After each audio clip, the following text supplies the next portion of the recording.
Hello everyone, my name is Diksha. मैं हूं आपकी faculty for UGC NET paper 2 English literature. आज हम बात करने वाले हैं एक्सपेक्टेड कट ऑफ्स की। मैं फिर से दोहराना चाहूँगी before we delve into the cut offs, again and again I keep on repeating that this is going to be an educated guess. ऊपर नीचे हो सकता है, इसीलिए मैंने जो कट ऑफ के आपके वो है परसेंटेजेस है, रेंज जो है थोड़ा हाई रखा है because there is a lot of anticipation. और अभी तक मैंने इसीलिए वीडियो नहीं बनाया था बिकॉज आपका जो 4th को दोबारा एग्जाम हुआ है, जो री एग्जाम हुआ है 4th को वाराणसी के सेंटर में, उसका पेपर का आंसर की अभी आया है, कल ही आया है।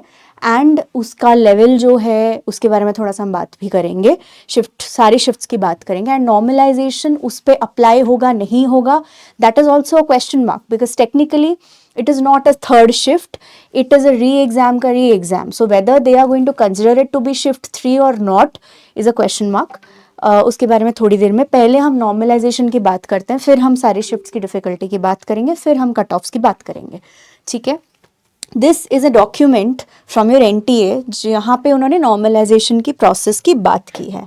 ठीक है, the problem with this kind of a document is that ये बहुत ही कॉम्प्लिकेटेड प्रोसेस है, very very complicated. It kind of makes it very difficult for a student and even teachers like us, educators like us to know कि exact procedure क्या है, क्योंकि mathematical इसमें complication ज़्यादा है।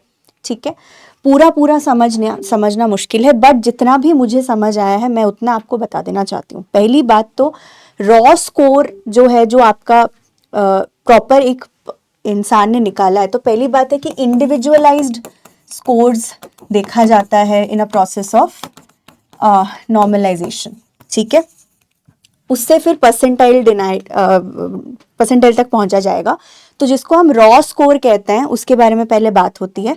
Raw score, original score is converted into percentile. ठीक है, तो मान लीजिए यहाँ पे आप देख सकते हैं S1 S2 जो लिखा है यहाँ पे, S1 S2 ये शिफ्ट्स हैं, ये 4 शिफ्ट्स की एग्जाम्पल दे रखी है इन्होंने कि हम कैसे करते हैं।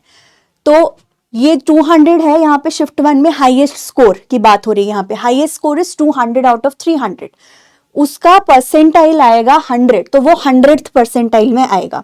ठीक है, तो मान लो कि हमारा इंग्लिश में जैसे शिफ्ट 1 में किसी ने स्कोर किया है 198, शिफ्ट 2 में किसी ने स्कोर किया है the highest score, basically the highest scores, I am talking about the highest scores. Shift 2 में अगर किसी का आया है, मान लीजिए कम आया है, 182 आया है, शिफ्ट 3 इजी आया था, सो उसमें उस इंसान का आ गया है लेट्स से 200 प्लस, अगर हाईएस्ट ये स्कोर्स है।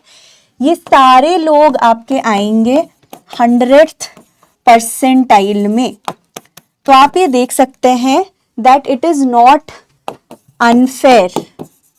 ठीक है, it is not unfair, it is not an unfair process. इतना मैं आपको अश्योरेंस और दिलासा दे सकती हूँ कि अनफेयर प्रोसेस नहीं है, क्योंकि यहाँ पे जो इनका स्कोर्स को नॉर्मलाइज किया गया, तो आप तीनों स्कोर्स को इकट्ठे देखा जाएगा कि ये सारे स्कोर्स 100 परसेंटाइल में आ रहे हैं।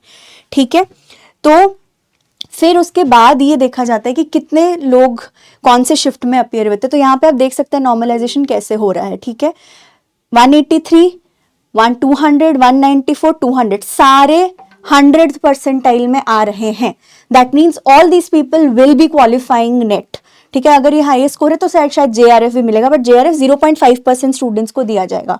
तो वो नंबर जो है वो अगेन नंबर ऑफ कैंडिडेट्स पे डिपेंड करता है, number of candidates who have appeared end of course made the cut off, उस पे डिपेंड करता है। ठीक है, फिर चलते हैं आगे। ये pull back of the percentile ये आपके लिए नहीं है, आप कंफ्यूज हो जाओगे इन सब चीजों को देख के। ठीक है, पहले मैं ये लास्ट है रिमेनिंग स्टेप कि रॉ स्कोर को कैसे वो कन्वर्ट करते हैं, क्या करते हैं। ठीक है, this is not your headache, but आप बस इतना जान लीजिए, जैसे मैंने यहाँ पे कहा है कि नॉर्मलाइजेशन होगा सारे शिफ्ट्स का, फिर आपके अकॉर्डिंगली जितने नंबर ऑफ कैंडिडेट्स ने अप्लाई किया है उतने नंबर ऑफ कैंडिडेट से 6% को सारे शिफ्ट्स में से टोटल 6% को नेट क्वालिफाई, वो शायद थोड़ा वैरी कर सकता है कि मान लीजिए हाईएस्ट स्कोरर ज़्यादा है या JRF ज़्यादा लोगों को देना है, तो वो परसेंटेज कभी 6.5 कभी 7% भी हो सकता है। ठीक है, बट 6% वो टारगेट लेके चलते हैं। नॉर्मलाइजेशन की वजह से थोड़ा वो परसेंटेज भी ऊपर नीचे हो सकता है। ठीक है ना, मेन है कि नॉर्मलाइजेशन इज नॉट अनफेयर, ठीक है। फिर हम बात करते हैं डिफिकल्टी लेवल्स की। शिफ्ट 1 वाज मॉडरेट, ठीक है, शिफ्ट 1 की डिफिकल्टी लेवल थी मॉडरेट।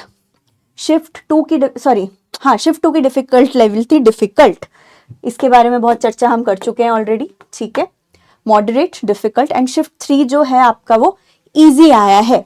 सो यहाँ पे ऑब्वियसली हमें नहीं पता वेदर दिस पर्टिकुलर शिफ्ट जो 4th को हुआ है whether it is going to be a part of normalization, ठीक है। We do not know this whether this is going to be a part of normalization, we don't know, but these two shifts, yes, this is confirmed.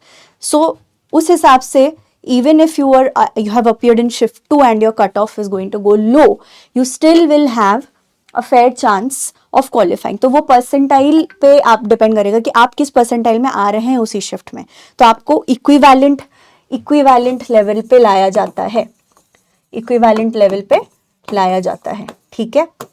Percentile के बारे में हम बात नहीं करेंगे because percentile से कुछ नहीं पता चलता है, मार्क्स नहीं पता चलते, कुछ नहीं। फॉर एग्जाम्पल जून 2023 का रिजल्ट हमारे पास परसेंटाइल में नहीं था, परसेंटाइल में था तो हमें पता ही नहीं है मार्क्स कितने आए, ठीक है। बट दिसंबर 2023 का रिजल्ट जो है वो मार्क्स में इन्होंने डिक्लेयर किया था, मार्क्स में बताया बट परसेंटाइल नहीं बताई।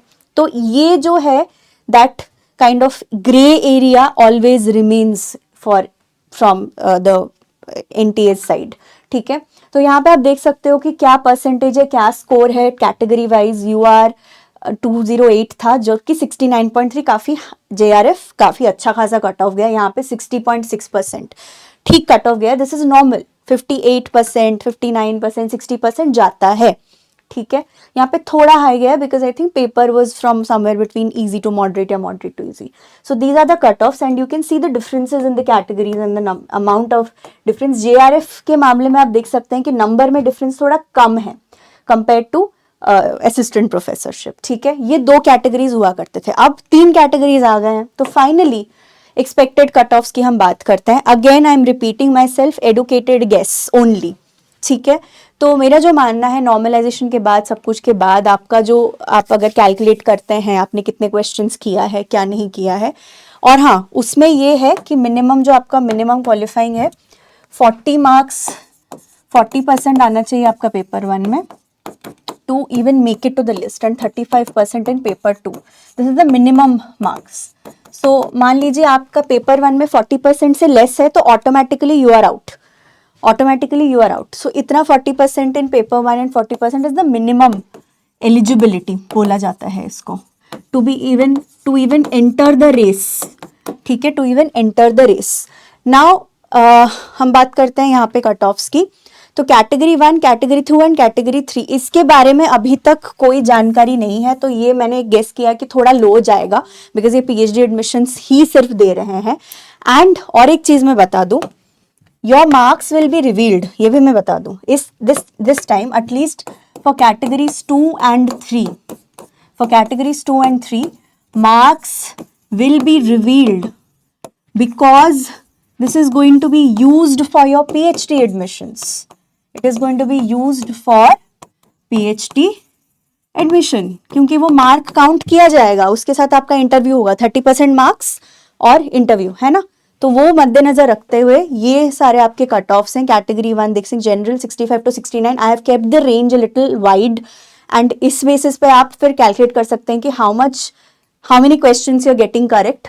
मिनिमम 40% मीन्स 20 क्वेश्चंस आपका पेपर 1 से करेक्ट होगा तो ही आप उस कैटेगरी में आएंगे। 20 अगर इससे करेक्ट है और पेपर 2 में से कितने करेक्ट हैं उस हिसाब से। फॉर एग्जाम्पल मैं आपको एक बता देती हूँ, अगर मान लीजिए आपका पेपर एक बार मैं कैलकुलेट करके बताती हूँ, जैसे अगर 20 you have just got 20 questions correct, okay, which is 40 marks, so 65% of 300 is 195।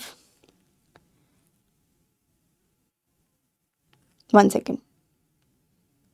सो आपको 77 क्वेश्चंस प्लस पेपर 2 से करेक्ट चाहिए अगर आपने सिर्फ मिनिमम पेपर 1 से क्वालिफाई किया है, ठीक है। तो देख लीजिएगा, तो जो नॉर्मल हम मानते हैं कि 35 to 40 questions from paper 1 is a safe bet and 50 plus questions, 50 to 60 questions is a safe bet in your English literature, वही रहेगा। एंड ये percentage wise you can take out your scores. E general is 65 to 69, EWS 62 to 66, OBC 60 to 65, SC 56 to 60, ST 55 to 59 and assistant professorship के लिए भी थोड़ा लो जाएगा, cut off expected है because shift 2 was really difficult. But अगर ये shift 3 को भी अंदर लाते हैं नॉर्मलाइजेशन में तो क्या होगा एग्जैक्टली हमें पता नहीं है. But this should not, the cut off should not be more than, too much more than or too much less than what I have given here. ठीक है, so this is what is expected. From here you should get an idea of आप आगे जाके कैसे तैयारी करेंगे, आपको दिसंबर 2024 के लिए तैयारी करनी है कि नहीं करनी है.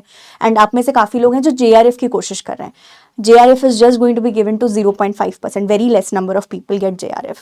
So calculate and predict your scores. This is all about, this is a game of predictions. Hopefully आपका रिजल्ट बहुत जल्दी आ जाएगा. दिसंबर 2024 की तैयारी तो हम ऑलरेडी शुरू कर चुके हैं YT पे, और पेड बैच भी हमारा 16th को शुरू हो रहा है. ठीक है, all the very best for your results. I hope many of you qualify NET, जिनका नेट नहीं हुआ है, and those of you aiming for JRF they also get JRF. Thank you, bye bye.